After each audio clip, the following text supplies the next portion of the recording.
very much. This meeting is being recorded. Welcome to the Consortium of Cities meeting for December 12th, and we're just going to introduce who's here. Somebody can please start. Yes, Nick Robles from the Boulder County. Kaycee Headrick, Executive Director for the Early Childhood Council here in Boulder County. I'm Ashley Stolzmann. I'm one of the county commissioners. I'm Scott Furley. I'm chair of the Niwot Local Improvement District. Lauren Folkerts, Boulder City Council member.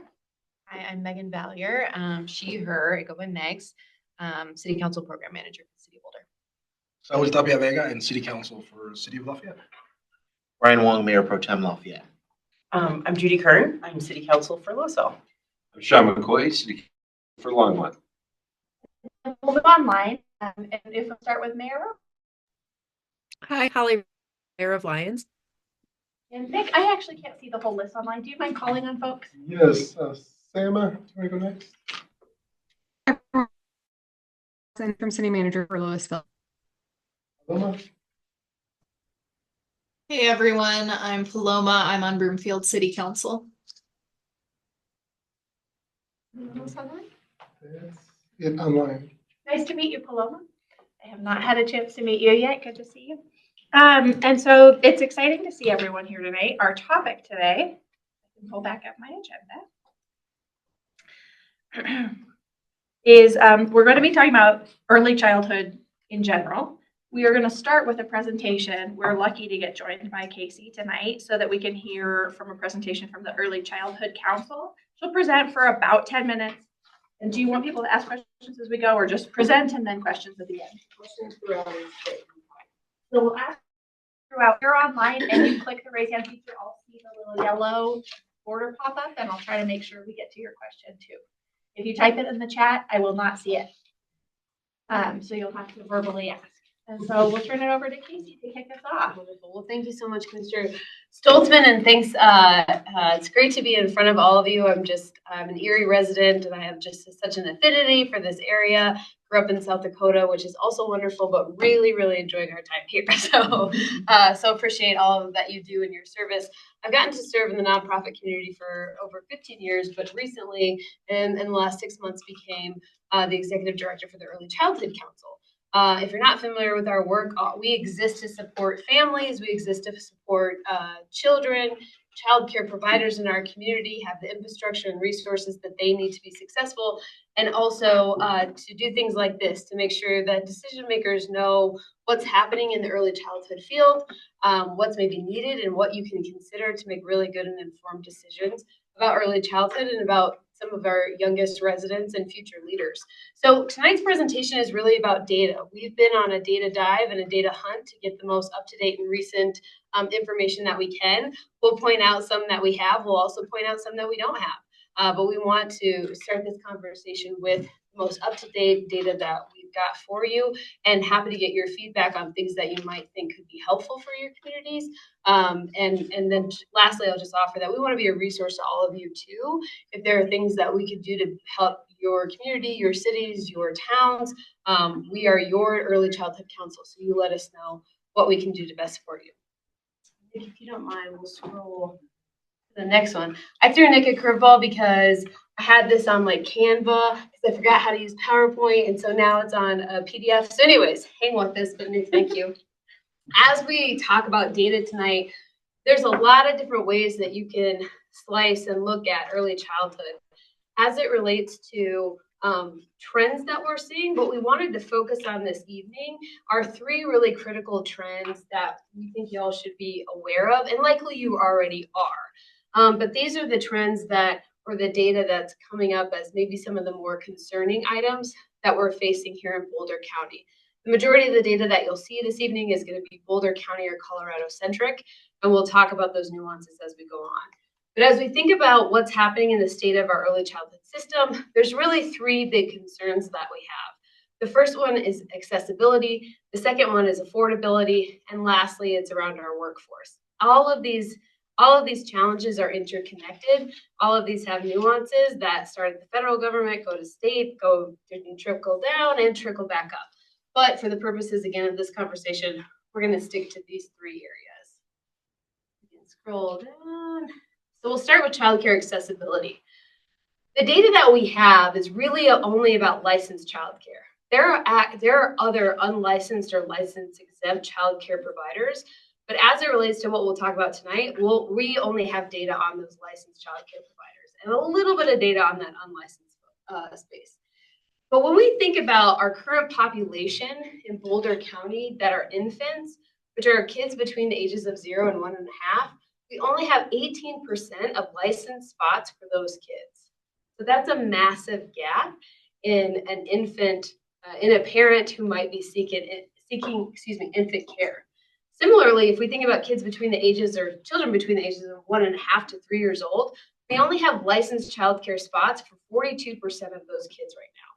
And then lastly, what we're seeing is actually an oversaturation for kids between the ages of that 3.5 to 5, which is that pre-K and preschool age. We believe, and that's a pendulum that's swung quite a bit in the last 3 years. A lot of that has had to do with the universal preschool program, which we can talk about more too.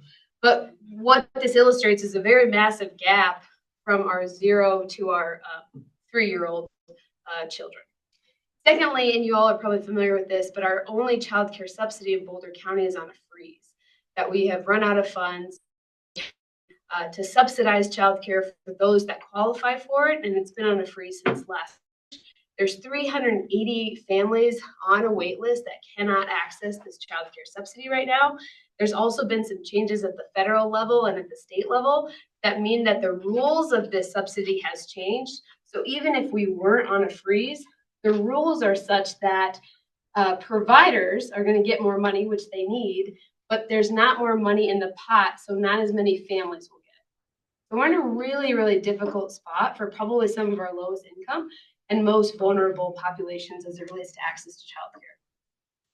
Again, I kind of mentioned this a minute ago, but there are a lot of missing data points, if you will, that we have around unlicensure, because there's licensed providers and unlicensed. We believe, based on a study that the city of Longmont did, I believe a couple of years ago during the pandemic, that about 60% of all children under the age of 5 are cared for by unlicensed or license exempt providers, sometimes referred to as FFNs, family, friends, and neighbors. And while they're serving the largest population of children, they don't get access to nearly any of the resources, especially from a state perspective. We also know that from a funding standpoint, we've got a massive amount of funding leaving this system from COVID-19 dollars that are sunsetting. These were dollars that infused massive infusion for support for caregivers, as well as for expansion of infant and toddler programs. Those are sunsetting. We also know that we've got some changes obviously happening at the federal level. We're unsure about what that will mean and how that will trickle down and affect the state. But the state's talking about needing to cut $1 billion out of their upcoming budget, and we really are unsure about what that's going to mean for the early childhood space. I'll pause there if there are any questions. Okay, we can move on. Just to put a little bit of a finer point in this, and I'm happy to send this this deck out if it's helpful. This is an aerial shot of Longmont, and it's taken from a organization that maps out childcare deserts. And the reason why I snapped Longmont is because Longmont is really indicative of what's happening across the county, with the exception of our rural communities. What you see in the middle is some blue bubbles. Those blue bubbles indicate that there is adequate childcare access for the population that lives there. On the outskirts of Longmont, you start to see orange bubbles. Those bubbles indicate that there is not adequate access to childcare for the population that lives there. This is, again, a map that looks pretty similar if you were to take a shot of like Boulder, another really high populated area. But when we start to think about Nederland and Niwot and Erie, those are almost all considered childcare deserts because there's not enough care to service the population that's in that area. So that's something we want to pay attention to. It's also worth noting from an access standpoint outside. Oh, I'm sorry. Go ahead. Oh, I just had a question about, is it mapped, like when you're considering who's in the area, is that based on where people live or work? Based on live, yes. It's also worth noting that outside of that infant toddler age group, that there's also disparities and gaps as it relates to language that families would like their children to have access to through childcare settings and cultural attunement options, as well as if kids or children are experiencing or have needs, special needs. And that's not always embedded into childcare settings as it might be in like a K-12 setting. I think that's all for that slide. We'll transition now to talk a little bit about affordability. So it's kind of this adage, if you can find it, can you afford it? And I apologize that this is so small on your screen. And again, happy to send this out. But the first table illustrates the different age groups that we've talked about and the cost of care per child if you have full-time care. So if you're in care, average cost in Boulder County for an infant is over $25,000 annually. I have a 2.5-year-old, and I can tell you that I pay more than average and would love to get my bill closer to this average. And then the bottom table is illustrating the cost of in-state tuition for our local universities. And you can see that we're pretty much on par with costs for in-state tuition. And so what that means is that families are experiencing the cost of the cost of college, sometimes in 2 to 3 instances, because depending on the number of children that they have. We have another one coming along in April, and we're looking at this going like, we're going to be upwards of $50,000 annually for childcare, which is just a really astronomical amount of money for families to pay, and especially if you're a family that is on the lower income side. Okay, we can move on.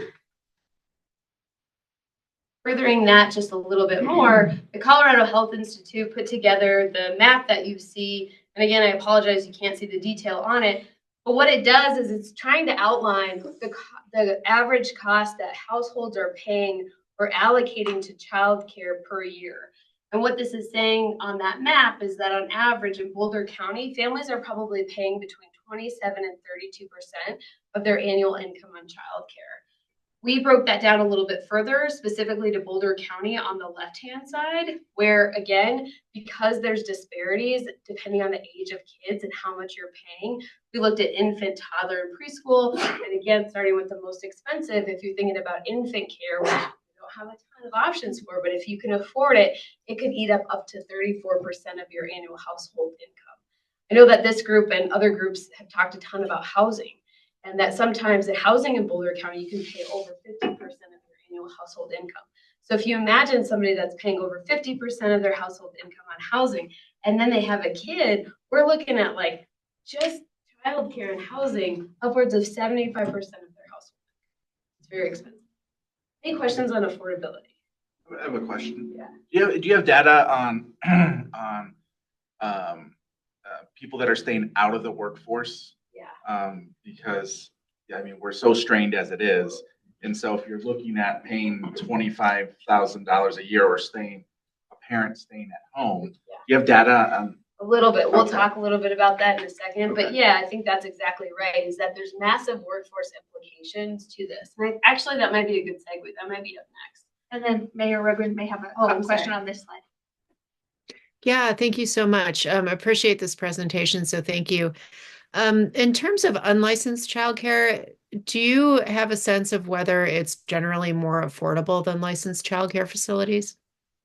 Great question. Yes, it is generally more affordable. We are working on a project in which we hope to get much more data on our unlicensed childcare providers, but I think in general, it's oftentimes more affordable. And can I ask a follow-up question to that, or do you want me to hold it? Oh, you're great. Oh, I'm sorry. I'm just wondering what you see the barriers to be for folks to get licensed, if you know. Yeah, I think licensing comes with 2 things, I would say. One is it's time consuming and somewhat bureaucratic, that you have to go through a lot of different hoops to become licensed. And then I would say the second component to that is cost. That there is some cost associated with becoming licensed. not just for like licensing fees, but environmental. Because if you're going to be a licensed childcare provider, there's certain environmental standards that your home or your center has to abide by, and at times that can be really costly. And so then if we could go back to the question on people staying out of the workforce. Yes. Yeah. So if we go to the next slide. So let's consider this from accessibility and affordability, the impact of this. And again, this is a small screen, but Ready Nation Colorado did a study in Colorado, and they asked employees different things as it relates to childcare and their experience at work. And they did the survey in 2019. They did it again in 2024. And they asked the same questions. And it was, have you ever been distracted? Have you left work early? Have you quit? Have you taken a pay cut? You can kind of see them on here. And you can see that in every instance from 2019 to 2024, just about it's gone up.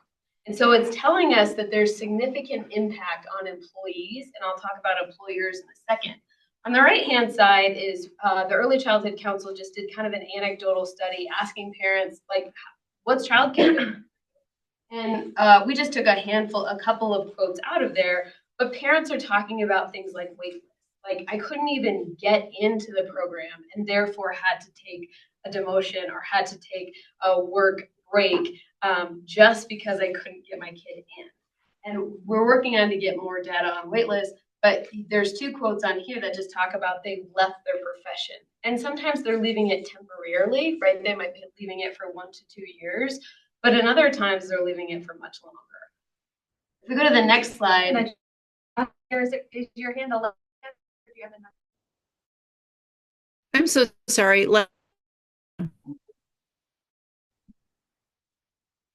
This talks a little bit about the impact as it relates to the state of Colorado. We haven't been able to drill this down to Boulder County, but if we think about the state, the same study that we saw or that I just referenced before also looked at the economic impact as it relates to businesses and to the state of Colorado.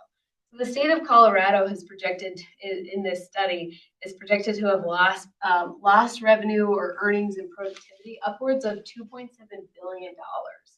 From Colorado's businesses on an annual basis, it's estimated that they lose $780 million in workforce challenges that their employees are experiencing.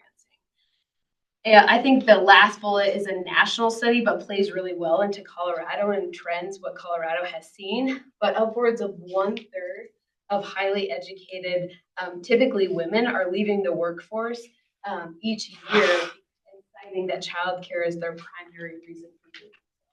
So it's happening a lot. And then you can see on the right-hand side, there's just a little bit of a breakdown as it relates to the individual families' economic hit from this, and then the state's economic hit from this. So it has massive implications individually for households, but also on an economic scale that can be measured.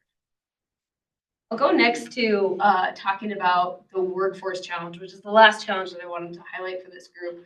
But we know that this is somewhat of one of the major pillars or one of the major reasons that childcare is A, expensive, and B, is really inaccessible at times, is that we have a really big challenge from a workforce standpoint. In Boulder County, the average early childhood care provider and teacher turnover rate is 30% annually, which is about 4 times more than a K-12 teacher. So we've got a lot of turnover. We've got a lot of centers and programs that are telling us that we have spots, we have classrooms, we don't have teachers. So now we have 18% of licensed population, population can access it, but now it might be even less than that just because we can't open the door because we don't have a teacher to support that space. In addition to that, it can take up to like 2.5 to 3 months to fill those positions. And then it's all coupled with it's just chronically low wages for this workforce. At an average of Boulder County, if you were to average all of this out, the average salary is around $35,000 a year. Again, this group knows a lot about what it costs to live here, and it is just very, very difficult to make ends meet on this, certainly on this type of salary. So Is part of this though, like we've gone ahead, we now have like universal preschool, so it's more regulated, there's like programming. But unlike a kindergarten teacher, which would be the next level, right? Somebody with an educational background, they're licensed, they're now part of a teachers union, they get pensions. You go 6 months younger, right? You don't have quite the regimen, and they lose, they're not a participant in that benefit program, in that unionized teaching program. So is that maybe like a long-term thing that as a state we want to be looking at, is saying if it's important to us that universal preschool become part of like the academic life of our children, that maybe the teachers that we are asking to teach those children are given the same level of compensation that a kindergarten teacher might. Certainly, I think as part of the equation, I would offer that there's a lot of licensed teachers that are in the 0 to 5 space, that they go through the same type of programming and education that a kindergarten and upwards teacher would. I think you're right as it relates to the infrastructure that the K-12 system has. That doesn't necessarily, it exists in some slivers, but it's largely, for lack of a better term, a little bit more Wild Westy than 0 to 5. I think it's kind of more of a privatized system too, which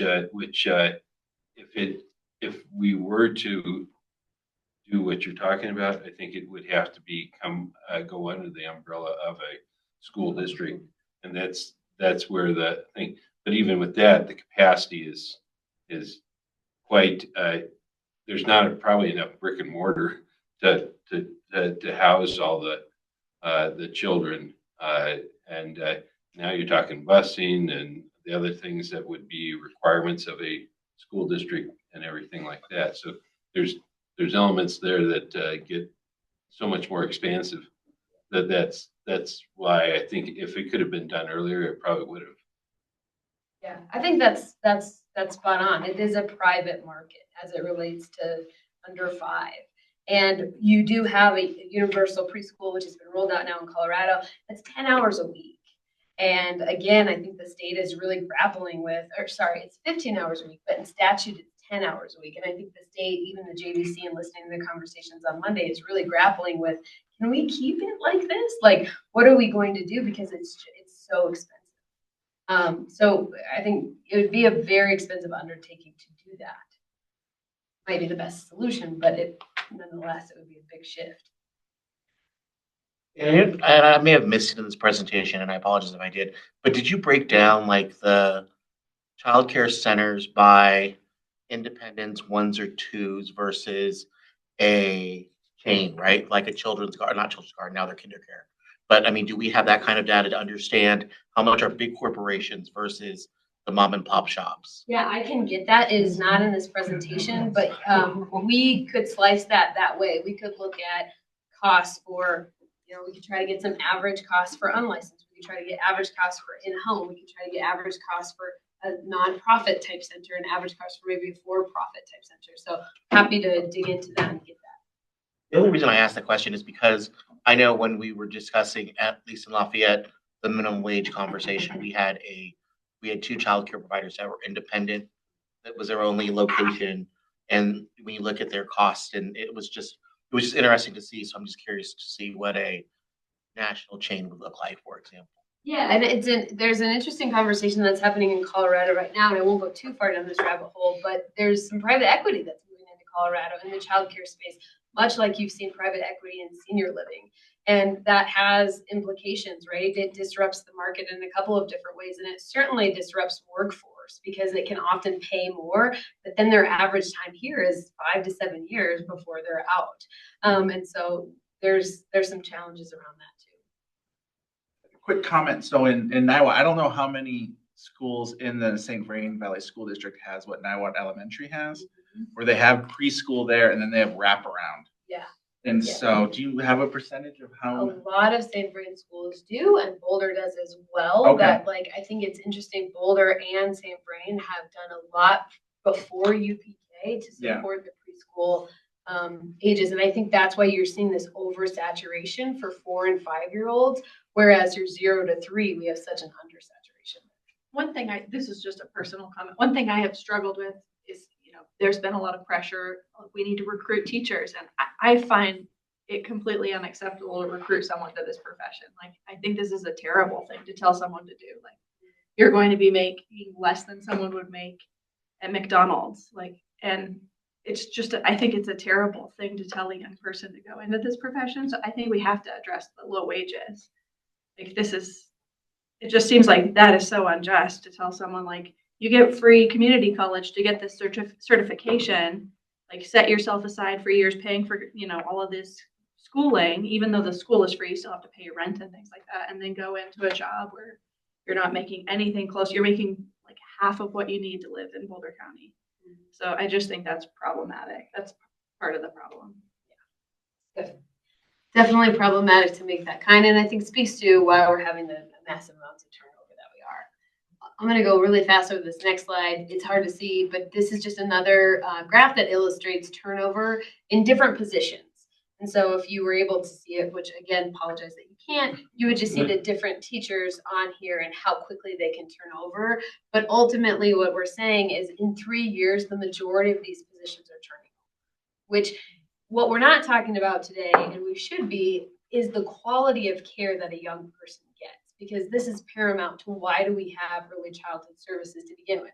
Right. The brain is developing rapidly and the fastest that it ever will between 0 and 3. We know that that's your social and emotional bonds. We know that it develops your capacity to learn and to integrate and to be able to do really well in the K-12 system. And when we have caregiver turnover like this, when we have instability, when we have kids that are not getting the access to high quality that they deserve, it is not setting them up to be successful. But we see it differently because we don't see a 2-year-old and what they need versus a 10-year-old. If your 10-year-old can't read, it's clear that we've got to have some interventions.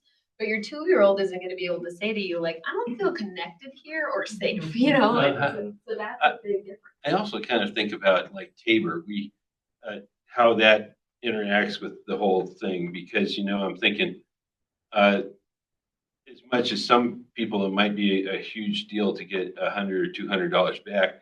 That $100 or $200 would do a remarkable amount of good to actually expanding and paying these people at a level that you were talking about there. I think that is one of the avenues we could explore. We have about, I don't know how many more slides you have. But 2 more. Okay, let's do your slides. We're going to hit fast. Okay, future projections. If we were to do nothing, I think we have a couple of things coming down the pike. I think the first one is Bell Policy Center just came out with this really great study about the caregiving crisis that affects both birth and death. And it's exactly what we all have talked about, right? That there's just really low wages associated with care in these two spaces. And because of that and the high cost of living, people aren't going into it. So we might be saddled with a situation, which if you have a kid under 5, employers are going to have to make major concessions because employees cannot go to work because they have the child. Similarly, if you've got an aging parent and you can't find care for them, you could be in that same situation. We've talked enough about the state and federal funding challenges. And then again, just from a political standpoint, there's just massive uncertainty as to the appetite to this challenge. A lot of things do trickle down from federal to state to county, including something that's been voiced as being on the chopping block, such as Head Start, which would have massive implications, again, to some of our most vulnerable families. Thank you. What did I say? I just wanted to make sure that Federally, yes. Sorry about that. Federal level. And then lastly, we would just leave you with this. If you can go that next slide. Just some key recommendations from our standpoint. Again, we eat, sleep, and breathe this every single day, but we have kind of like 6 big just key recommendations or considerations. 1 is increasing infant and toddler capacity. 2 is helping to address the high cost of childcare for families. 3 is to increase our diversity and options for families as it relates to language and culturally attunement. 4 is to support our license exempt friends who are caregiving for the majority of our of kids, invest in early childhood workforce, and then if there's mechanisms to increase public funding for early childhood investments. Ruby, thank you. Thank you for presenting to us today. That was fantastic. Much appreciated. I think that'll really set us up for a good conversation with the next part of a meeting. So thank you. And I'm sure we'll have a lot more email follow-ups and questions. So if you don't have Casey's email and phone number, connect at the end of the meeting and get it. And make sure you know each other. So the next portion of the meeting, we were planning on each member just kind of talking about three main questions, which is how does your organization define early childhood services?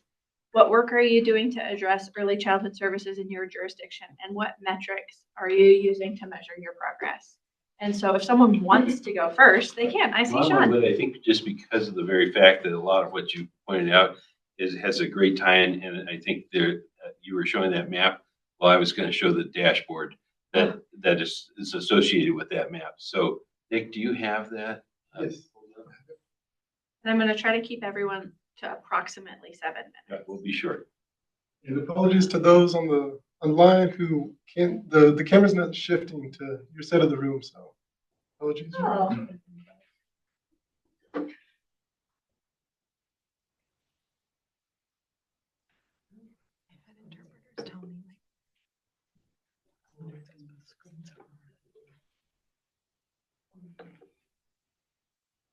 All right, so this is our, I want to give a shout out to Christine Pacheco. She is just an amazing person in our city. She has come up through the ranks over the years and just has built a team of just incredible professionals. And last year at the National League of Cities Summit Conference in Atlanta, Georgia, her and her team presented this to the nation. And it's kind of exciting. But you can see our definition of this. I won't read it out to you. But you can see on the next slide that we have this chart here that puts our priorities. We've decided that it's really important that we kind of have kind of that building sort of structure there. As you can see, the fourth one down is early childhood care and education. We understand what is an important part of that. Pillars that hold up any sort of community. And so in this case, we have this at every council member's seat at the dais. And so just to kind of remind us, and we revisited at our county, at our city, was it, it just went blank, time when we all get together, our council, do that. So moving on, sorry. The next one you can see here, and then we're talking the acronym there, FFN, is friends, family, and neighbors. So keeping that in mind there, we've talked a lot about the kindergarten ready is one of the things there, but you can see. We'll come back to this dashboard to pull it up to give that example of showing that you showed earlier in regards to that is really remarkable. And I think it's one of the things that if we can address this and you know, our housing issues in Longmont, I think we've done quite a bit to establish some goals. You talked on the next slide there, we talked about, you know, funding, Longmont's commitment to funding the individuals that want to go into this particular field of study. And again, I guess you're right. The thing is that we're helping in that way, but also then getting people kind of locked into a system that doesn't pay very well. And unfortunately, I don't know how to get around that other than what I was just saying earlier in regards to the issue of maybe having a serious conversation with our legislatures about either allowing people by choice to divert their Tabor funds, or maybe deciding that that's a better use than trying to give somebody you know, some sort of check at the end of the year. So those are the sort of things that TLC is the Tiny Tim Learning Center is what that kind of stands for. It's a establishment, an established learning center in Longmont. Next one is kind of our next part there, talking about the metrics. And this will be part of that dashboard that I show you. And you can kind of see the dashboard, I think is kind of interesting. And again, because you can't capture everybody because of the fact that some children are just taken care of by their family or friends or neighbors. And so that's not something that is being registered on a regular basis. And then the next one is the focus on the dashboard, and there's the link there if you want to click on that there, Nick. It'll take us there. And it just shows those areas where when somebody says, hey, I'd like to start a early child daycare center or some sort of thing like that, we can easily identify where in the community. You just need to stop sharing. Where in the community we really need that, instead of having somebody say, yeah, I think this is a great area because I can get,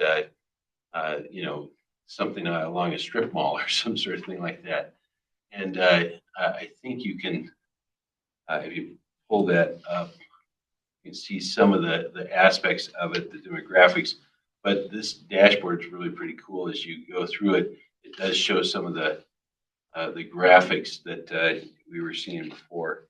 When we send the slides out, you'll be able to click around this on your own. Yeah, and I would encourage you to, because I think it's really kind of cool. And I think that the staff at Longmont is happy. The reason why they did the presentation, they're happy to share this with you. I mean, they want other communities to have this. They don't want people to creating the wheel to make it happen. It would be silly to. And you can kind of see from the map you were showing earlier, it's really the outside part of Longmont. The inside part of Longmont is fairly well covered. The outside is less so, just because of the very nature of the fact that people tend to come in town to do those. It's not like it's not like they couldn't do that. It's just it's more convenient to do it to come in town where you can find the space and that sort of thing. And because some of these, of course, are spaces that are home residences and things like that, but the others are more in the sense of more commercial type of spaces. That's about 7 minutes. I'm done. I had to go.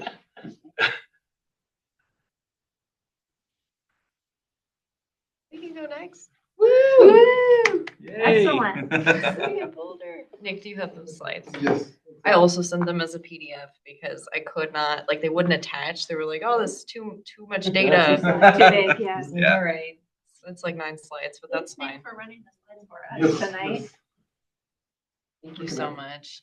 Hi, everybody. I'm Megs. I normally support in my capacity as City Council Program Manager, but today our Housing and Human Services staff couldn't join us, so they provided me their slide deck and some of their talking points to share with you all today. And if you have any more specific questions that I cannot answer, I'm happy to take that back to our staff and follow up, and we can provide that information via email.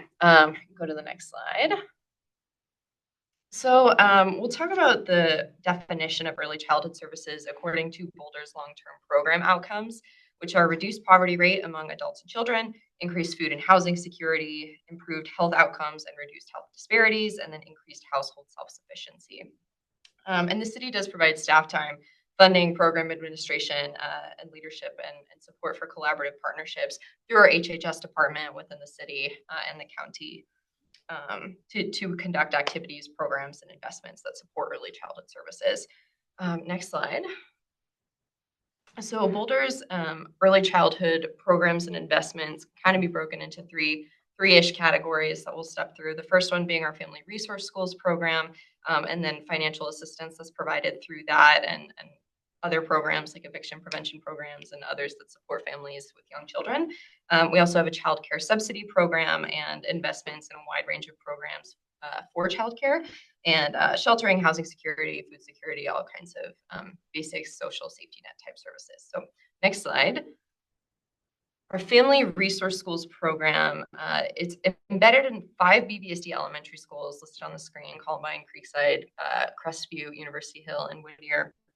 And this program provides basic needs assistance and case management to support family stability and academic achievement and childhood development for the families who participate. We serve about 200 families with young children per school year. About 44% are single female head of household families. 91% are minority families, with 60% being Hispanic or Latino, and 90% are low income, with 79% being either extremely or very low income. In terms of the basic needs assistance and case management support that is provided through the program, 97% of the families who participate will receive financial assistance to avoid homelessness and to maintain housing stability. 2% of families will receive financial assistance for utilities costs.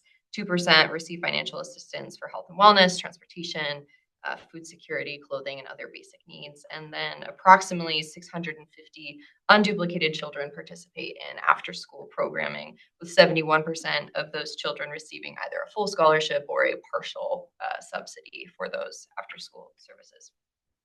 Next slide. Our key outcomes and metrics for that specific program are family stability on a range of in crisis to stable to thriving, participants being able to access and or afford developmentally appropriate childcare and enrichment, participation and engagement in school and community with the goal of community connection, academic achievement, behavioral support, access to mental health services, knowledge and access to community resources. And really the hope is through this program that our families and young children who are participating are getting the knowledge, community resources, and things that they need both within the school environment and within the city environment to navigate all of those systems and access those resources. Next slide. The City of Boulder also supports childcare services through our childcare subsidy program. The city subsidizes developmentally appropriate childcare for approximately 30 families with young children per year. As with other communities, the CCAP freeze has had negative impacts on families in Boulder who are especially vulnerable and that may be unable to work due to the inability to access childcare and therefore have challenges affording rent and other basic necessities. So since April of 2024, our childcare subsidy program has extended subsidies to several families who are either ineligible for CCAP for a variety of reasons or who would be eligible for CCAP if it were not on a freeze. And we've provided support for between 3 and 13 months of childcare using about $250,000 in ARPA funding. You can go to the next slide. Our key outcomes for this program are related to participants being able to afford or to access affordable quality care for infants, toddlers, and preschool, and then less families identifying childcare as a barrier to economic stability. Next slide, please. And finally, kind of the last prong of our early childhood services portfolio is grant investments, and the total amount of money that we're investing to nonprofit agencies for direct early childhood services. And this is between both our Health Equity Fund and our Human Services Fund. In 2024, we spent about $317,000 in grant investments on childcare, and then just under $150,000 on early childhood development, for a total of just over $460,000 in 2024. And then in 2025, we'll be funding through 8 programs about $327,000 in childcare, about $167,000 in early childhood development, and overall right around $495,000 in grant investments in early childhood. Next slide. We also have many other investments that include services to families with small children.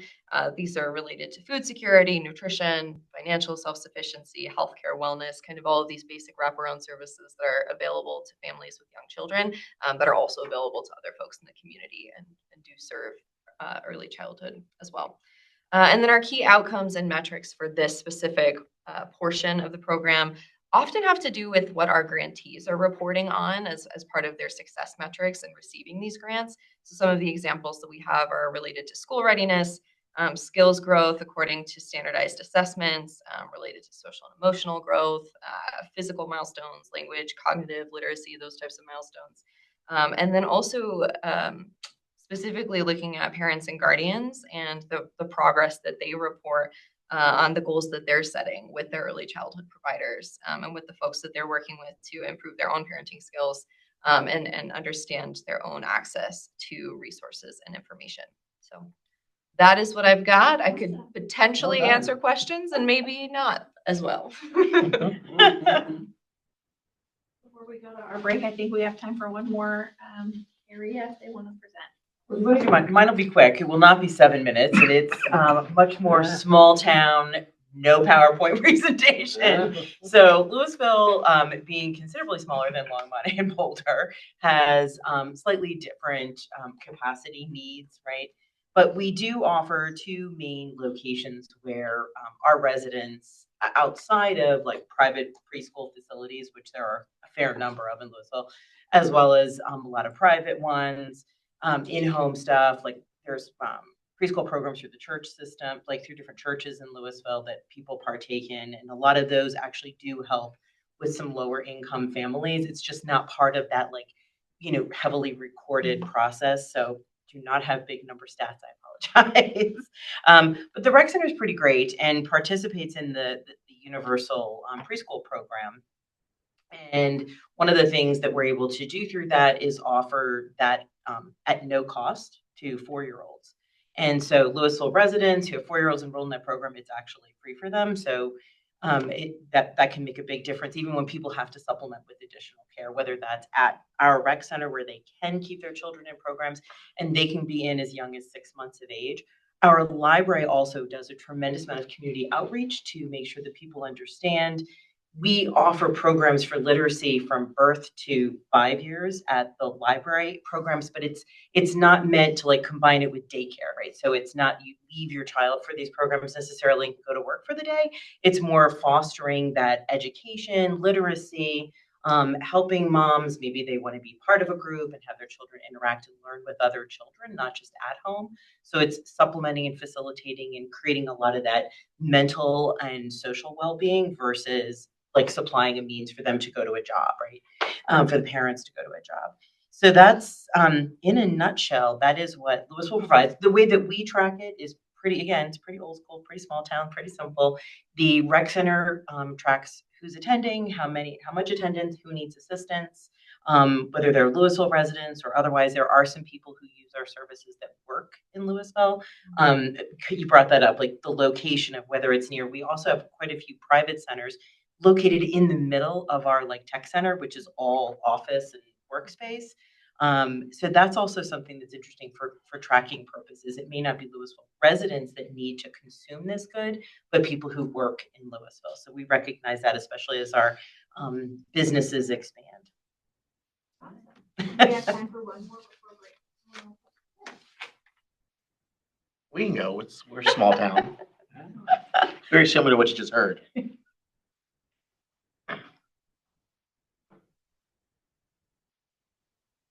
just have one slide. 2 if you count the presentation deck.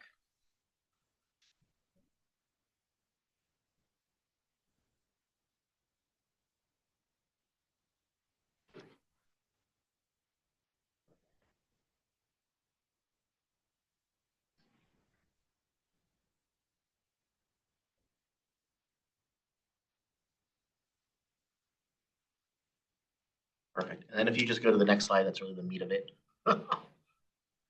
All right. So in Lafayette, very similar to Louisville, we have 2 really service site centers. The rec center is where most of our childcare occurs. We do not have very much when it comes to early childhood education. That was discontinued many years ago due to staffing issues. But we do still offer preschool age programming. Through our rec catalog, there are some daycare are available, and then we have the base and summer camp programs, which are highly utilized within the community. So there's that component. Then our city is represented on the Early Childhood Advisory Council, Boulder County, which is by our library director, Melissa Heisel, which is where the other place where we do have resources available when it comes to parent, teacher, caregiver information in both English and Spanish, and that's all available in our library. So that's available there. We've noticed that as a decrease in early childhood education due to universal pre-K and full day kindergarten, that we're able to put more additional funds to support some of the other programs that we have. So we're just shifting money around. As far as efficient tracking, we actually do not have anything outside just basic enrollment numbers. The other thing that we do have is in 2021, our residents approved a 0.1% mental health and human services tax. So some of that we did give to organizations that are providing childcare. So of the top 25, there's 3 organizations that do that. So again, when you look at the money that's available, unfortunately for a small town like Lafayette, there's only so much we have. And then it just gets split up between Sister Carmen gets the majority of that money because it supports so many different things from rental assistance, clothing, food bank, and then also the just if people are running utility support as well. So when you look at that, in addition to the food security, community food share, Meals on Wheels, just everything else that we have going on, is again, it's just a small segment of that sales tax. So, but that's kind of what we have in Lafayette. So it is 6:58. The agenda calls for a 10-minute break for people. Do we need 10 minutes of a break? Or do you think we need 5 minutes of a break? We're going to take a 5-minute break, a little bit more than 5 minutes. So we'll be back at 7:05. So everyone has time to fill up their coffee, run to the restroom, get another empanada. We'll sit in recess until 7:05.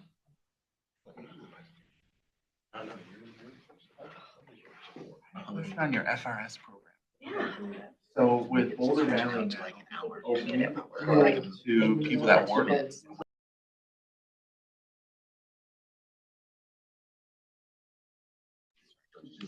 Can you hear us online? Yep. Thank you so much for entertaining the break. Hopefully online you were able to get some drinks and fill your stomachs as well. We're back here in the room and we'll go to whoever would like to present next. Or Mayor Rogan online if you would like to go next. You're also eligible. Well, and here, let me turn my video on. I don't have a presentation, and what I can tell you is that in Lions, we are so small and we feel the same pressures everybody else does. We have one nonprofit preschool, the Lions Valley Preschool, and there are 3 or 4 unlicensed childcare providers that I know of in town. It's kind of like a word of mouth thing. So we struggle just like every other community struggles. And I'm just super glad to be having this conversation and hearing about what other communities are doing and the resources that you're able to dedicate to it. I'm a little jealous. I have resource envy. I'm not going to lie. Thank you, Holly. Very great. Would you like to share anything? Sorry, I waited just Sure. to tell you to goodbye. Our story is very similar And to if you'll just Lions. say, because folks online didn't hear who you I'm are. Jonathan Kane. I'm the town administrator in Netherlands. Our story is very similar to Lions. We have a small community, but we serve a little bit of a broader area in the Peak region. And we have one very small childcare right now. Our efforts have been focused on building a new facility. We have an organization up there called Teens Inc. that does a lot of work throughout the county, and they have a alternative high school up there. And we just recently leased, well, we're about to finalize a lease, a 99-year lease on some old town property to build a new daycare facility. It's about 9,000 square feet, and it'll have 44 seats from infant into childcare or school-age childcare. And we know that's not the only facility we need. I think we'll probably end up building at least one more. We've also been working with the folks at Eldora ski area to start a new childcare up there, and we have some thoughts about how we can build some better wraparound services for the people who are working up there, because we do have some seasonal folks that come in and out, and so we want to provide those services for them as well. But our main effort has been getting this larger Teens Inc. childcare facility open, and it is probably going to break ground next year. Awesome. Would you like to share anything about that? In that, we rely on our Boulder County support as the commissioners, because we are, for those who don't know, we are unincorporated. And so we have a local improvement district that gets a 1% tax that we use for a lot of economic development work and supporting our businesses. And so a lot of our services, aging, childcare, those are run through the county and provided by our wonderful governors, our commissioners. So. Trying to make sure I'm not jumping in front of anybody. Did everybody have a chance to go? I thought I would add in one little piece that I forgot to mention. We also were just kind of commenting on the break. Louisville also makes contributions, and we increased our amount this year to facilitate greater need within Louisville through Sister Carmen. So, again, it's like food security things, helping people with the cost of housing, utilities. That allows them to then take the funds and use them as they need to versus us paying for additional childcare sources. It's like we'll cover some of the other costs, kind of like what Boulder and Lafayette are doing to facilitate them where else they need those funds. Thank you. I'll share a little bit about the county. Oh, sorry, Nick. We're just, just saw that Ken just joined us. Oh, And there's also Barbara who joined us. excellent. I'm sorry that I didn't see you online there. Ken, would you like to tell us about your program? And I don't know at what point you came in the meeting. I guess I should go back to the prompts. That's what we're talking about right now, just not knowing when everyone joined. Was just members are giving informal and there's no quiz at the end, so it doesn't have to be perfect. But how does your organization define early childhood services? What work are you doing to address early childhood services in your jurisdiction? And what metrics do you use to measure your progress? Fine, I'll hang in there. Hey, Ken. I'm not sure Paloma wanted to present. Ken, I heard that you were talking, but I didn't hear what you said. I apologize. I said I'm finally here and I'll hang in there. Oh, right on. Good to see you. I love your town. Paloma, would you like to share anything? I apologize for skipping you. Oh, that's all right. You didn't skip me. I'm hanging out. I'll read through what staff provided me with. So the 3 questions, starting off with, how does your organization define early childhood services? We define it as a range of programs, resources, and support systems, including public, private, and nonprofit agencies that support the development, education, health, and well-being of children from birth to age 8. This includes a collaboration with existing and emerging community agencies to increase positive foundational skills, with a focus on social emotional development, addressing quality education, availability of care and education in Broomfield, health, and addressing support for families and caregivers.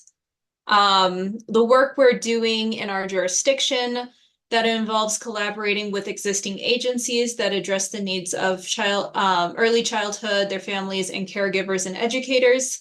The BECC, that stands for Broomfield Early Childhood Council, is a nonprofit subsidized by the county and state agencies that lead the charge in supporting all early childhood services. BECC weaves existing services to strengthen partnerships and filling gaps for Broomfield-specific early childhood support. I'm sure, like a lot of folks, there's of course the Colorado Child Care Assistance Program, which helps low-income families who are homeless, working, searching for work, or in school, needing quality childhood care. Using allocations from the Colorado Department of Early Childhood, Broomfield's Department of Health and Human Services. DHS sets local eligibility requirements in accordance with state rules, but must help families who have applied and have an income of have less than the poverty guidelines. So that's what we have.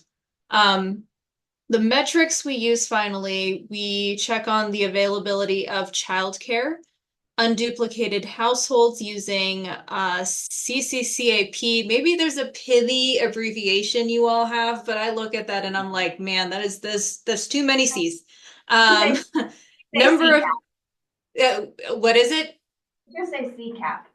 That's what people say. CCAP. Okay. It doesn't add up to what's written, but that's just Okay, what yeah, because I was thinking like C cubed, like really it's C squared cap is actually what it would be. So, but thank you. Now I can just say CCAP because I was like, I've heard that acronym before, and I'm like, but there are 3 C's, like that can't be CCAP, can it? And I guess it is. So thank you for enlightening me. The other metrics are quality of childcare services, including professional development for educators, participants in programs and navigation services supporting families and caregivers, events and community meetings to showcase and bring awareness to early childhood issues, and also partnerships to demonstrate collaboration and increased access and awareness to services. So we have a few data points as well that I'll just read out. The number of children in Broomfield age 0 to 4 in 2023, that's 3,779, which is an increase of 7% from 2022. Number of live births, that's also a 9% increase from 2022 at 679. In terms of, so Broomfield DHS assisted 124 unduplicated CCAP households from January 1st to September 30th, 2024, with 188 children receiving care. The 2024 increase represents a 34.78%. Let's just say 35%. I appreciate the specificity here, but it's kind of needless. But 35% increased in CCAP households served, and a 42% increase in children receiving care compared to 2023. We also look at the capacity of childcare in preschools, and that's a bigger report, which I won't go into, but that's something else we look at. So hopefully that provides a little bit more info. That was fantastic. Are there other people online that I accidentally skipped next? Let's see. Excellent. Just segueing with that awesome acronym, my favorite acronym that ever existed in my life was the T-Rex project by CDOT. Do y'all remember that? Do you remember what it stands for? Transportation Expansion Project. It's just great because it makes no sense with T-Rex, but I love it. So that's great. That's fun. So I'd be happy to provide the update from the county's perspective, and I'll try to also stick to my 7-minute time limit. And then Nick, I'll just start with no slides, and then at the end, if you'll switch over to the slides. So the way we look at early childhood programs and services, we divide it into 4 categories. And so there's education and childcare, and then direct support, and then supportive and therapeutic services, and intervention. So they're all very distinctly different types of programs. And the county provides services to all county residents, not just unincorporated. So if you're a Boulder resident or a Louisville resident, Longmont resident, as long as you're a Boulder County resident, we provide services. So unincorporated too, but we try really hard to be fair. It's like an impossible mission, but I really work very hard at it of making sure that everybody gets something fair. And everybody's situation is just so different that it's often hard to figure out what fair is. But I'll start with the education area. So we've already heard a little bit about CCAP. CCAP is a federal program where they fund based on income levels, some of the child care costs for families. So depending on the size of your family and how much money you may get a different amount of support. The federal program flows to the state. The state has always provided some additional funding, and the state changed the way that they were doing the funding. So the county has actually, for the last many years, done a really good job of getting extra money beyond the federal allocation for our communities, which is great. And that ability has gone away. And so that has made this cliff even worse for our community because we've gotten used to this level of service that we never were entitled to. And so the cliff is real. The cliff is very hard. So our CCAP program has never paid for itself. It has never been fully funded, but we've had to go on a freeze. Now almost everyone's on a freeze. Arapahoe County's on a freeze. Almost every county. We just had a county commissioner meeting and everybody's on a freeze. And the ones that aren't on a freeze, Colorado is really concerned that they're not looking at their finances. And they're getting sort of questioned, why aren't you on a freeze? Because the problem is the way the funding has all flowed has basically stopped and fallen short, which is really hard on our families for certain. So We also have direct childcare we provide. We are the Head Start program for much of the county. There's also a Head Start program in Longmont that gets the federal funding directly. The Wild Plum Center up there, which we've funded them from time to time through specific grants, but don't fund them on an ongoing basis for their operational costs. Our Head Start program, where we run preschools, we have a couple in Lafayette, a couple schools in Boulder, and I'll kind of jump around to the measurements. We measure all kinds of things in every one of these programs. So just by example, and you can read reports on our website all day long if you want to see these, but like the Head Start program is so cool to see the data because we've assessed the kiddos in the fall for how readiness for preschool. It's a standardized thing that you have to measure against. And when they come in, at least in 2023, 55% of them were ready for kindergarten. And by the spring assessment, 97% of them were ready for kindergarten. So, I mean, those types of metrics make you feel like you're doing something real and like, wow, changing people's lives. These kids are going to be rocket scientists now, hopefully not teach early childhood because that's dead end. We've all seen that. But these kids have a bright future, and it's fantastic. So it's really great. We have all kinds of data. The other really cool thing about Head Start is all the parents of Head Start kiddos. It's an income qualified program really to help families. The parents are on these policy councils that they're paid to participate, and they get training and all kinds of things. So I've seen firsthand, there's a woman from Louisville that's the president of the policy council right now. And her transformation has been so cool to see and what she's doing and the people she's met. And she's gotten to go to the national convention and some really cool stuff. So our Head Start program is something we can all be proud of. Moving from the direct services from the childhood education area into direct support.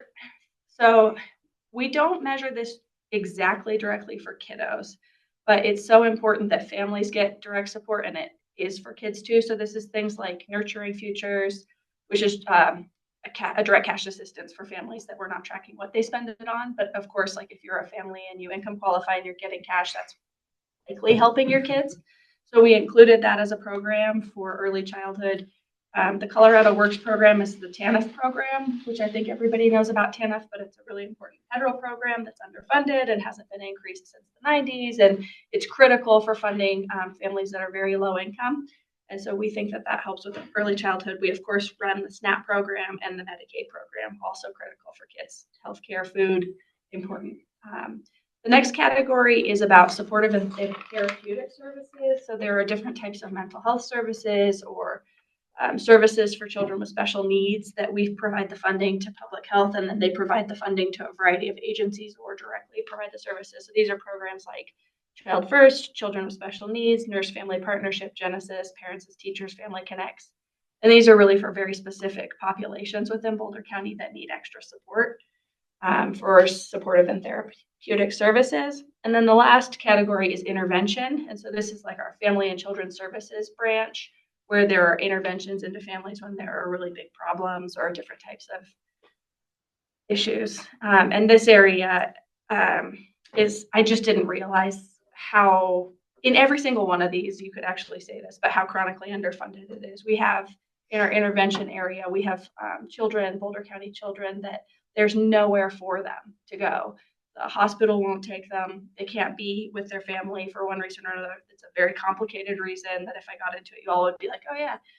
And so a hospital won't take them. There's no home that's able to take them. And so they end up staying in our Boulder County facilities with Boulder County staff. So we'll have Boulder County staff that are in a facility like this that's obviously not designed for family and child intervention, but there is literally nowhere for them to go. So the staff work 24 hours and they cover shifts and they stay with the children in a building like this.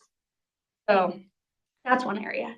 And then we do direct assistance, like you were talking about, to like the Sister Carmens, the FS. We did Worthy Cause funding for TLC. Wild Bear got land for the Wild Bear Center. YMCA in Boulder's been funded. Teens Inc. got funding. So we do direct funding for a lot of the nonprofits too. And then I was going to segue. So that's what we do. I was going to segue into sharing out a little bit about all of these things are underfunded. And like you were saying, Sean, like what are creative ideas? Like what are people doing? How can we fund this? We had a really great community group that said, well, just like form a district and raise property taxes. And they really, I think their heart was in the right place. But it came at a time where I don't think people could have their property taxes go up in the way that was being proposed. It just wouldn't have worked for families that are really struggling anyway. And just the timing of a property tax wasn't necessarily something that I think the community could stomach. Now in the future, maybe that changes and it is a property tax, but I thought I'd share what some other areas are doing for childcare funding. And they've successfully passed in several parts of the state. Nick's going to pass out a little news article about it. They've successfully passed lodging taxes to help fund childcare. And so 2 years ago, state law changed. You didn't used to be able to use lodging tax for childcare. It used to have to go for tourism and then a little bit of economic development kind of stuff. But the law was changed so that childcare is included.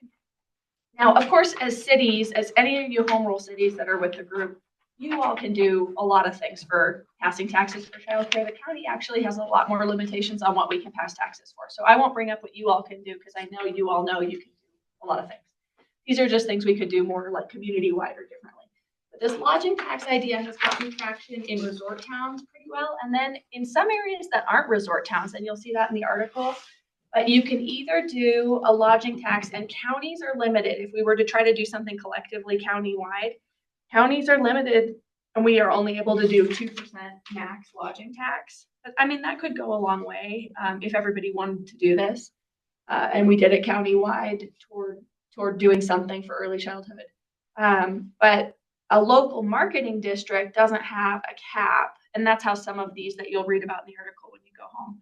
That's how some of them have approached it, is they've made a local marketing district and then they don't have that 2% cap. And then they've gone for a lodging tax within the district. So I'm sure that the hotels and the Airbnbs and everyone in that industry would think this is the worst idea on earth. And I understand and respect that. And there are only so many tools we have in the toolbox. I think people right now is not the time for property taxes. It's just Ashley Stolzmann's personal opinion based somewhat on polling and community feedback.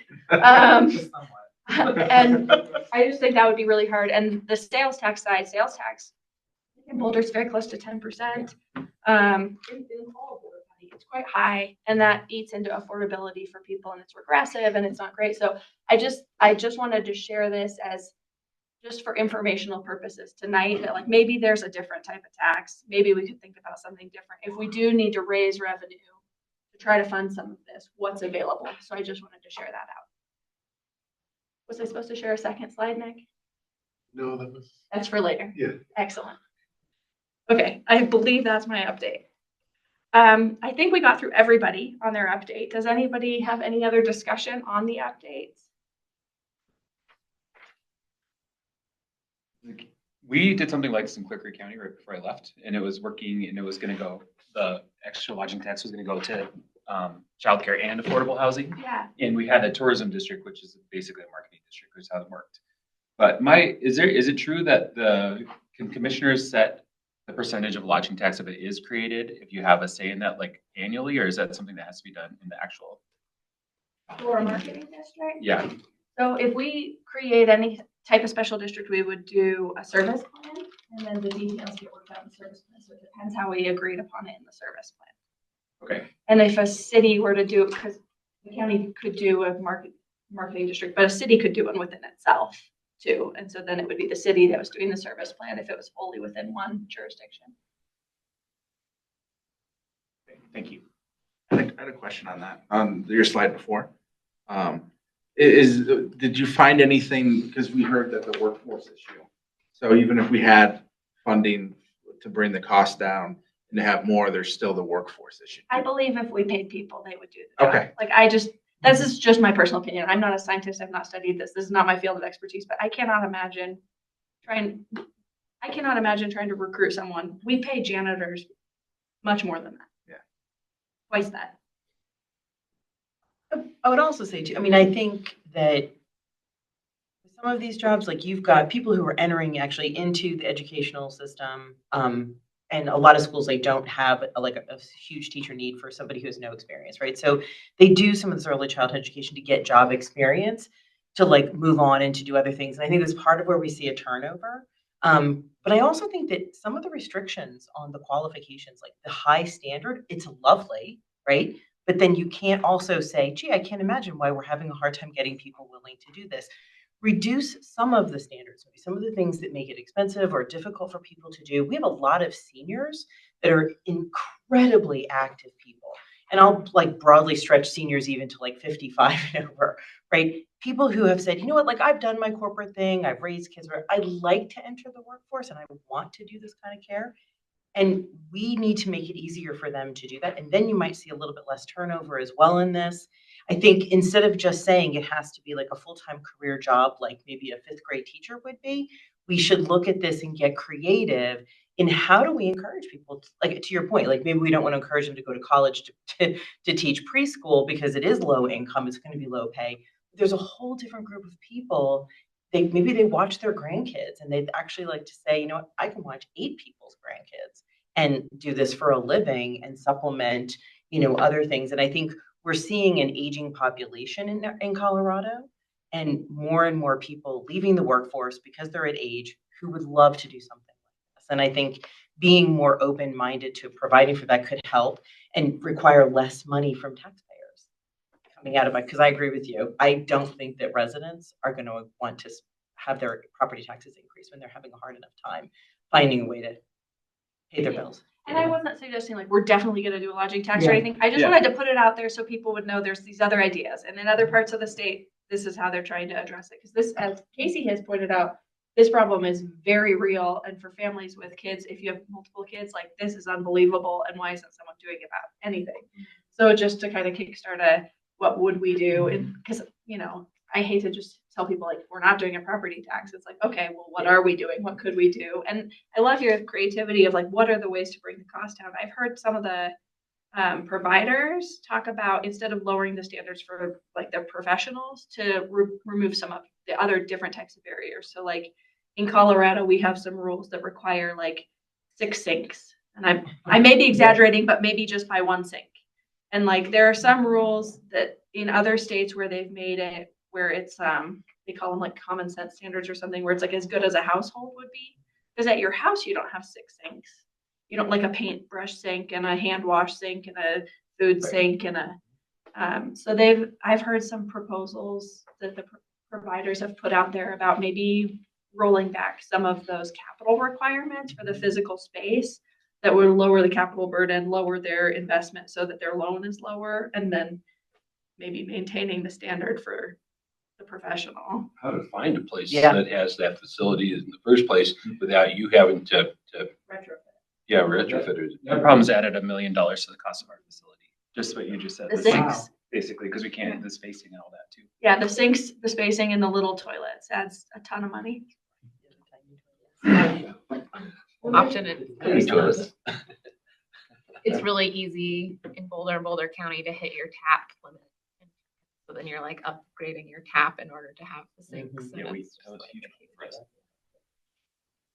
Well, if it's okay, just to offer, the other thing that without investing in this, you know, as you see K-12 enrollment declines, and it's not just about the kids that we have now, but it's about attracting a diverse population to live here so that we have future residents for workforce and for our schools and all of those things. And so I worry as a mom, right? And I worry as like a resident who, like, what's going to happen if we don't have this population to come up and be the next gen? And I think just as you all are sit in such important decision-making roles, just to think about this, like the decision that you might make for any kind of tax or any kind of public subsidy or incentive, not just for today and the crisis of today, but it's to alleviate a crisis in the future that we will have, and it will become deeper if we don't do something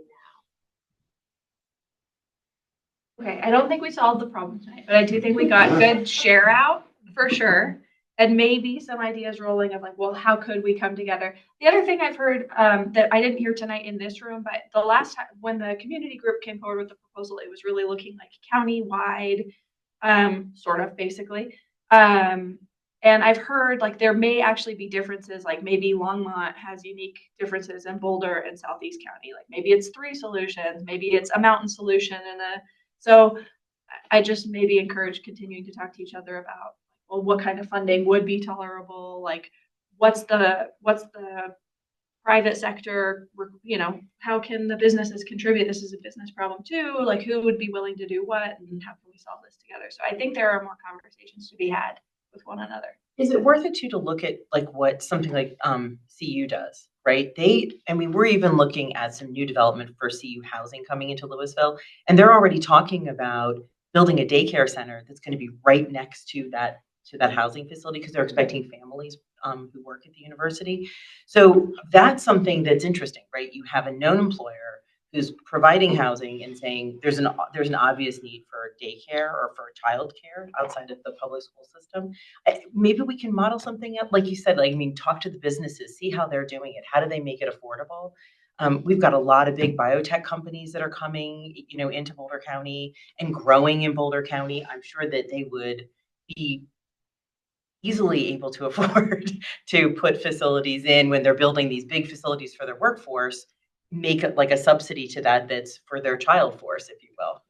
I know there is a nonprofit called Epic. I don't know if you guys. Yeah, we work closely with them, and we're working with some of those companies that you just mentioned on this.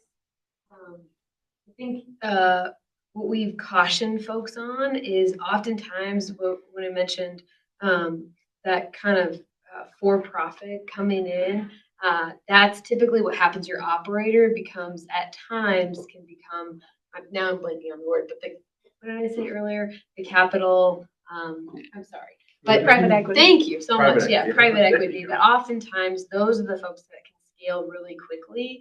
And you're spot on that oftentimes you have companies that are building these facilities. That's what they want. It's designed for that, but they need an operator.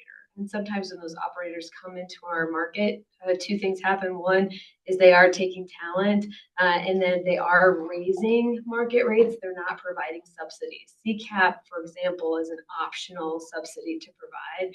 So we haven't always seen that go awesome, but we are talking with some of these groups that you just mentioned about, is there a different model out there where we could do this really, really well, and it embraces the entire community?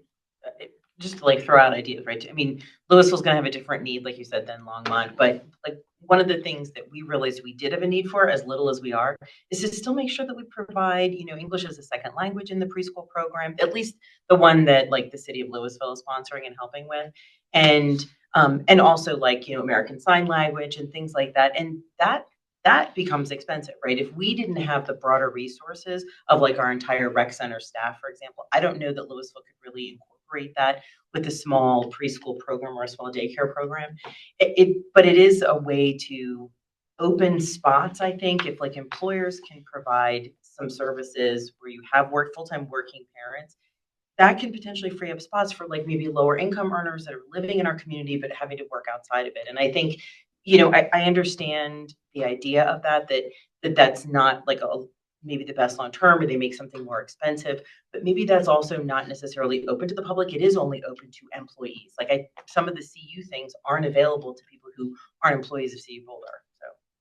And in our Head Start program, we have monolinguals. It's almost all monolingual Spanish speakers, but when they start, and then like they become bilingual, and it's amazing.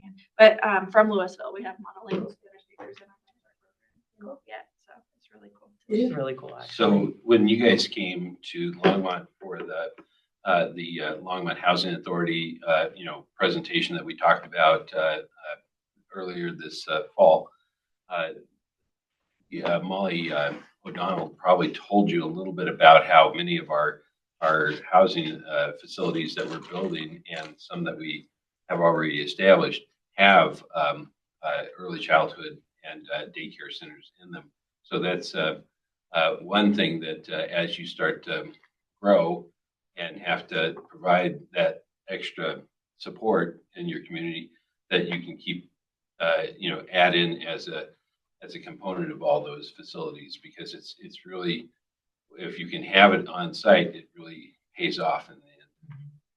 I don't want to put words in your mouth, but one thing I think I hear you saying is like a lot of the programs and what can happen and what we sort of see happening is that our most vulnerable kiddos get left behind. Exactly. And so like with with the universal preschool, it has actually taken funding away from CCAP. So like our most vulnerable kiddos that needed support are getting less funding so we can have 10 hours for everybody.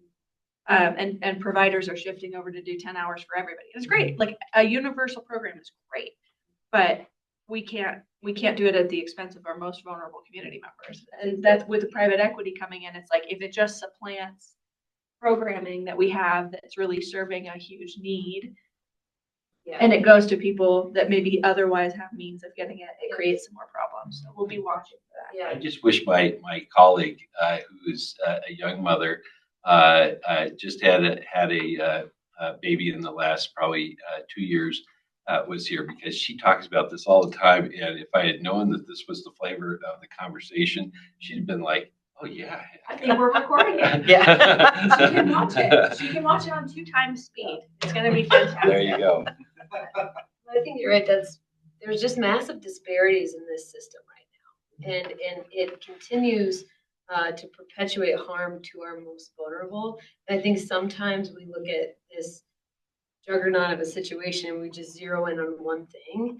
And yes, that one thing is great, but it causes all these other things. You really need to look systematically at this, really take it from an approach of how do we solve making this an attractive and livable wage place for people to go, because it's good work. This is really, really good work too. Satisfying. Totally. If you got paid. Yeah. And could eat. And food. there are people that love it. And I'm sure you all know these people that are doing it every day despite the low wages. We need to do that. Plus, we need to make it affordable for families. Plus, we need to make it high quality. And I sometimes worry about the sliver approach or the siloed approach, because I do think sometimes it causes more harm in an already really fractured system. So it sounds like we'll have another conversation maybe about funding and need in the future. Yeah. I am supposed to move us at this point in the meeting to talk about an agenda topic for February that we will all find engaging and interesting and worthwhile talking about. Does anybody have something they really would like to talk about in February? Well, I was thinking, I took our list of all that and kind of compiled it, and I was looking at if mental health and behavior and homelessness kind of combined, to talk a little bit about that coming into February, just because one of our coldest months. It's one of the things that we could think about, and then when we get to April, maybe regional transportation and regional minimum wage type of discussion, kind of piecing those things together. If we're trying to set an agenda like we did there, and things that might have either a big picture thinking associated with it, or like maybe regional transportation and regional minimum wage. These are all big picture, big thinking ideas. If they could be together, we'd have 2 good solid topics to discuss. So the proposal I think I heard was mental and behavioral health in February. Homelessness. And homelessness. And then in April, you were suggesting minimum wage. Regional transportation. And minimum wage. I think that maybe those are lots of I heard maybe too many topics. Yeah. I mean, we can totally do that. I'm not in charge and I won't even be here. So it'll be Marta's deal. But that sounded like a lot of topics to me, just as one person. Other ideas? I was thinking about with some of the things coming up at the state legislature, and if there are maybe any topics that we might together want to advocate for, some of the ones that kind of came forward. And reason I would push that for a February timeline would be to kind of I hadn't thought of it that way. That's a good idea. with timing there. Some of the things that we see that are interesting coming forward would be like the fee bait, kind of the ability for on-bill repayment for energy upgrades. And some vulnerable road user things, as well as, with the funding cuts, one of the things our community is really worried about is seeing the potential for Ridgeview potentially seeing, which is the state addiction facility that's planning on coming on board and we're worried about cuts there. So maybe there's advocacy that we might want to do together. Maybe I'm sure other communities would have other things, but it might be a good timing wise meeting to discuss what those might be. Probably a good idea. Other ideas? There's also some talk about food security and supporting food pantries better, and we've been having pretty large issues with that and funding for our food pantry. And I'm wondering if that is something that might be of interest as well, potentially in the same vein. Yeah, we heard that similar things too, and increased some of our funding this year based on that feedback from the not-for-profits needing assistance. And so Louisville said, let us help more then, since we have the money and there was a need.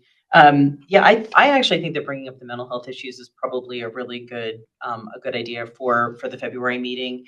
And I think you're right to try and pair this with some of the state legislative issues that are kind of coming on board. But I think transportation is going to be huge. I mean, we're Louisville specifically, we're constantly talking about the whole Vision Zero program, but like Boulder County, but DRCOG is part of the whole metro region. And I think there's still not good solutions that are in the works. And I think we need more. Photo radar. That's doing it, man. What is? Photo radar. I think any of these need to be narrowed down. I don't know how you all usually do this, but I feel like any of these topics, like I love it. Mental health, which part of it? Like talk about the new facility in Louisville, talk about Boulder Hospital and Centennial Peaks. We're doing a new facility in Longmont. Like what? You could bring in mental health partners and actually ask them to talk about the how they're servicing Boulder County now, how that changes with the closing of one location, the opening of another, what they're going to do. That might actually tie into a homeless piece because they're going to be a large consumer of this. So, and same thing like with transportation. I think narrowing it down to like, is it just like who all is? I know Boulder's made some tweaks to your photo radar program. We're changing our photo radar program, or other people. Longmont's bringing one on. I just think what Lauren's point is that when many of us are going to go to this National League of Cities conference in March, and it's going to happen around I'd have to look, but it's like mid-March. So the thing that is with this is that's when we also lobby our members of Congress. So the reason for doing it, and you guys are coming on, so we want to make it meaningful that we're all kind of on the same page, at least on one or two topics. We'll have our own specifics, but I think it might be, I hadn't thought of the way you were presenting it. It was one of those things where I think we probably want to have some, at least, the four cities here that are sitting right here right now probably need to have that conversation. Holly? Yeah, thank you. All of these are great topics. I want to just following on to what Councilmember Folkert said. The legislative breakfast was this morning in Denver at 7:30. I did not make it, but I did read a recap of it. And it looks like a lot of the conversation is around aging population. And I know we talked about that really recently. And this meeting tonight is coming on the heels of the DRCOG working session that I attended this afternoon, where we're looking at the 2050 plans, and the aging population in the DRCOG region is actually 80% more than they thought it was going to be in 2050. And so I think it's a great idea to talk about the upcoming legislative session, and maybe possible to get someone to give us an update, someone from the legislature to give us an update on that, so we can start thinking about that for maybe the February meeting. And I also think it's a great opportunity to talk about mental health and the mental health resources that are now available. I know it's changed quite a bit. We in Lyons, we had a great experience with the crisis folks that Boulder County was putting in place, with great timing right after the fire in August. And so I think it would be great to learn more about that program too. I heard maybe some gelling around legislative alignment and what we would want to all get behind. Saul, Brian, What do you think? Yeah, I like the legislative piece, 'cause I think February is a good time since it's in the beginning of the session versus towards the end in the sprint if we did it later on. So I know being on Dr. Cog, we'll hear a lot starting in February about what's going on from their lobbying group. So it'd be just good to understand. So if there's anything that we want to jump on to support from a lobbying standpoint, that would be helpful. So I think maybe it makes sense to do February as legislative, and then I heard a lot of people say mental health as a topic, so maybe that comes later in the year, like right on the heels, so maybe April. And then, but I do think that needs to be narrowed in as a focus topic. Like if is it hear from the providers in the area? Is it hear from mental health partners? Is it talk about the crises in our area? I just think maybe Nick, you could think through how to narrow that in based on this conversation, because I heard a lot of different interesting pieces. Well, and I think we'll also be planning out our next 5, like our February meeting will probably be floating topics for the rest of the year. Maybe I'm looking. Yeah, we could also do a survey too, in addition to this conversation, or take time in February. So. We can schedule them all now. We have like 5 more minutes. Great. Perfect. Avoid an email. So there's a comment from Mayor Rogan in the chat. We may want to get someone from CML to give us a legislative update. Oh, that's a good idea. I love the idea of, I know the legislators are really busy during the legislative session, but this is a night meeting and occasionally they can show up. Like, I love the idea of like seeing Judy, Kyle, like come to this as a joint meeting and figure out what there's interest. Yeah, and well, and especially, I mean, not to combine them again, but with the mental health, Judy has a lot of, she's run a lot of those bills in terms of what's changed at the state level and might be a good person to speak to some of that too. Yeah, I mean, I know they may be in a hearing and not be able to, but they may be able to and want to. So it might be worth inviting them. Like, you guys didn't do enough today. Yeah. Come talk to 8 to us. 10. Don't worry about it. On the way out, we'll provide you dinner. I think that's a really solid topic. The only, not to throw a wrench in everything, I wondered if having a discussion about impacts of federal changes would be timely in February. Would be the other thing. Like, there's a lot of feedback that I'm getting right now about people's concerns about changes that are potentially forthcoming, but no one really knows. And that's part of what's causing the concern. Is like very hard to know what to expect. So like we have the federal labs. There are employees there that have heard that they won't be employed. Like that could have a vast effect on our community, right? But they haven't really heard that. They've just sort of heard that. There are families that have heard that their visa timing will change and be asked to leave. Like people are very concerned about that. But we really haven't seen, we don't really know. But by February, we'll know some things. I mean, we won't know everything that will ever come, but February, we may be in a place where we'll know some of these things and may want to have a conversation with each other about community supports that are needed for like families that have been separated or families that have lost their jobs. We have a lot of federal employees in this county. We have a lot of federal employees in this county. So there could be a need to have a conversation about impacts of federal changes, but I also don't know that. But I'm hearing from people right now that they're concerned that that may be coming. I think it's probably also a good reason to see if Kyle or Judy would be able to attend, because they would, probably have a lot of quality input from their perspective on that, on what we can do or how they can help. So maybe like legislative is the primary, but like with a little footnote of like there may be a need to have some discussion about federal changes that are affecting community. Yeah.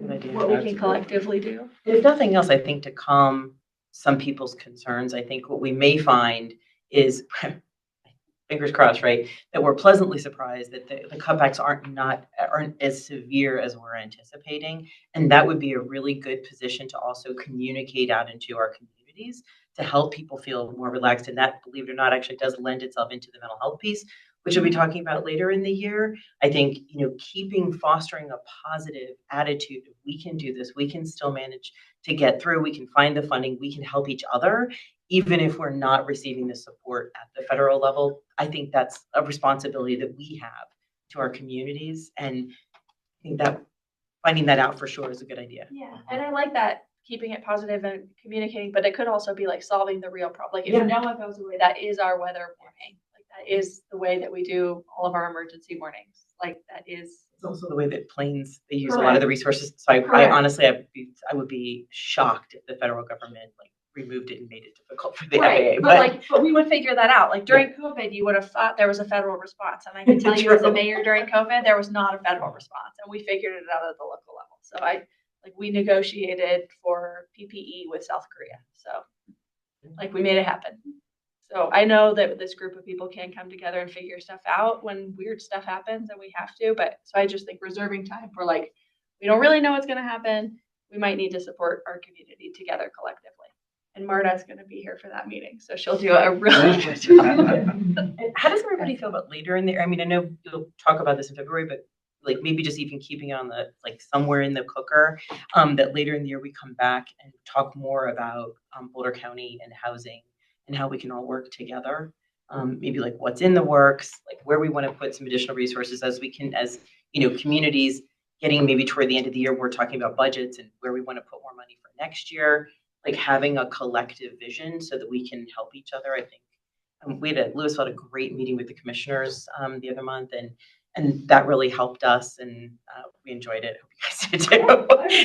Actually, every time we get to meet with any of you, it's wonderful. But we're as a council, it's a priority for us to try and help find some additional housing solutions, and I think it just works better if we can do it as a collective community. And I love the fact that Broomfield's part of this conversation, actually, because when we're talking about housing, that's such a sister community to hear to us, to Louisville and Lafayette and Superior, that it's great to have them as part of that conversation.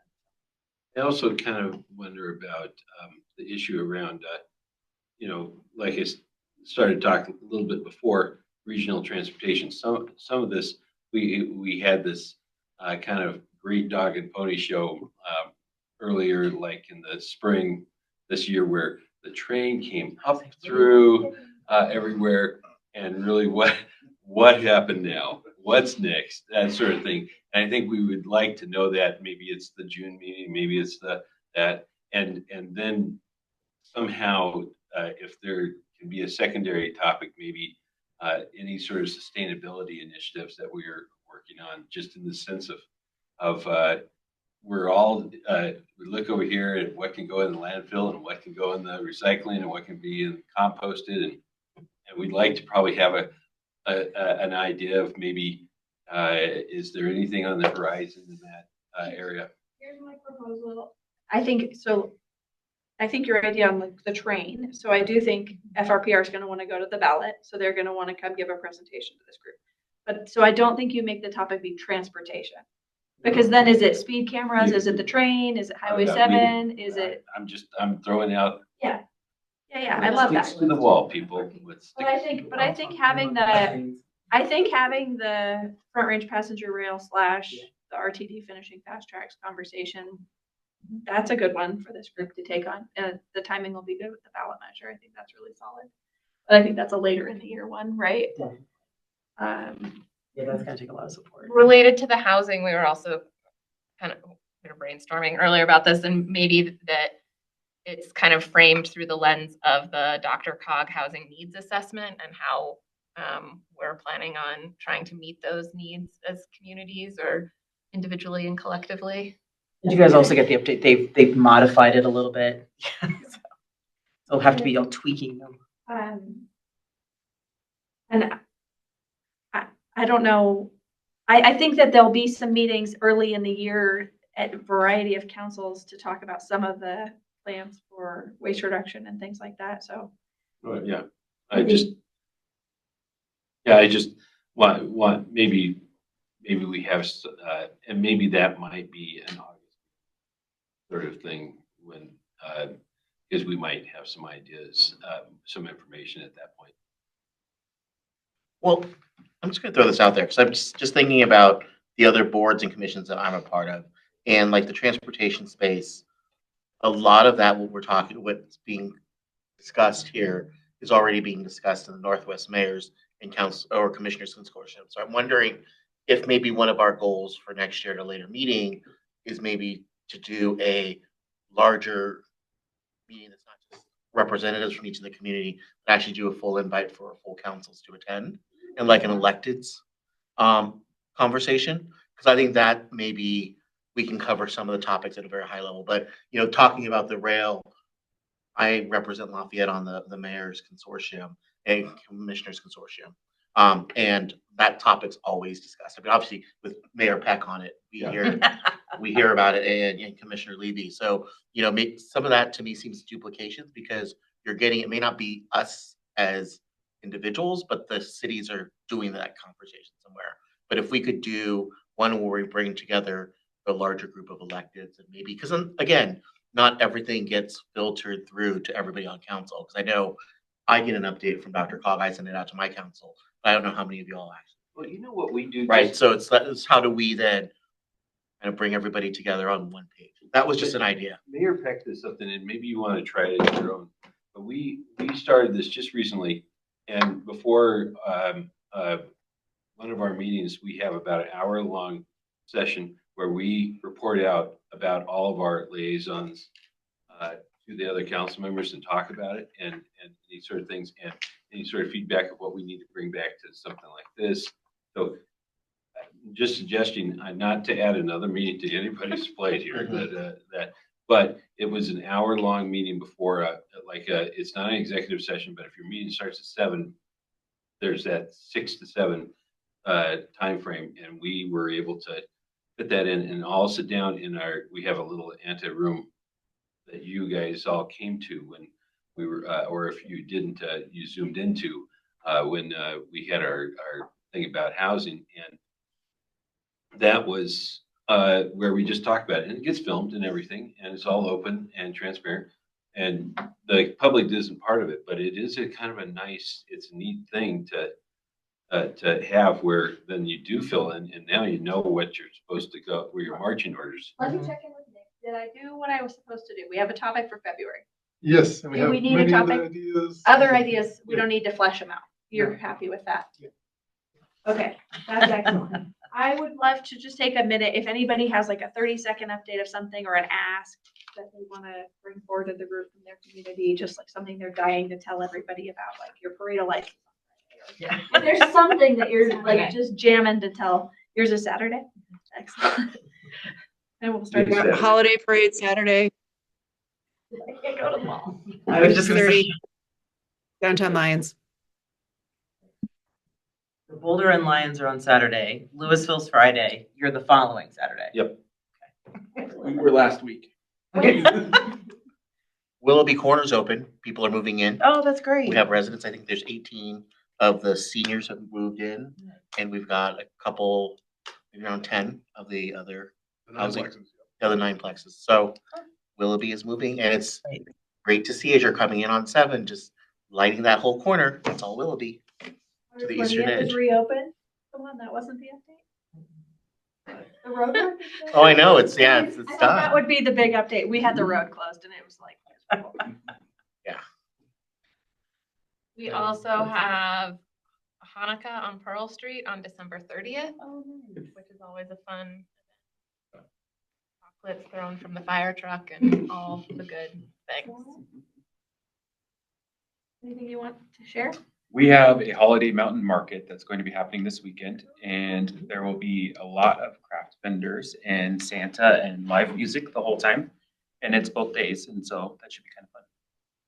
No snow forecast, so we can all drive up there or take the bus. We have holiday magic markets on this Saturday and next Saturday. It was at the 7th and the 13th with carolers and Santa and Mrs. Claus. So. Oh my god, Cute. That's fun. Louisville's Old Town Skate is also open. If anybody wants to go ice skating. Excellent. Well, thank you all. That was fantastic. I think the thing I recognize from getting to kind of come in for one meeting and not routinely being at this meeting is it seems like to make something happen out of what we talked about today, some side conversations and lunches need to happen. And people need to decide, are we going to fund something in the space of early childhood education? And if so, what? Because we can't do everything. But if we all work together, we can do something, and we can do some things cool. So I provided maybe an idea for funding. There's probably 1,000 others. I think some side conversations and lunches need to happen to say, like, is there is there a whole county approach to this, or do you want to do it? And like, it's good that everybody's going to do it, but you have your own idea and you're going to do it in your city and Boulder's and yours. I didn't quite get my action takeaway from today. So I look forward to the side lunches and coffees so we can figure out how to realize something out of today's information. Can I just one point, everyone? I think that if we don't do an all-county approach to this, as Commissioner Stolzmann was kind of talking about, I'm concerned about some of the really small Boulder County communities that do need help. And we heard from the mayor of Lyons, and for them to try and just like do something on their own might be really difficult. If like there's a lot of hotels and stuff like that in Louisville, if the tax can then help communities like that, I think that it really, especially the lower income families at risk. I think that as Louisville, we would be in favor of making this a bigger community approach to help everybody.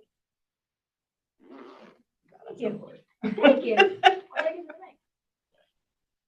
Thank you. This was lovely. I might just come back as a visitor next time. This was delightful. I enjoy seeing you all.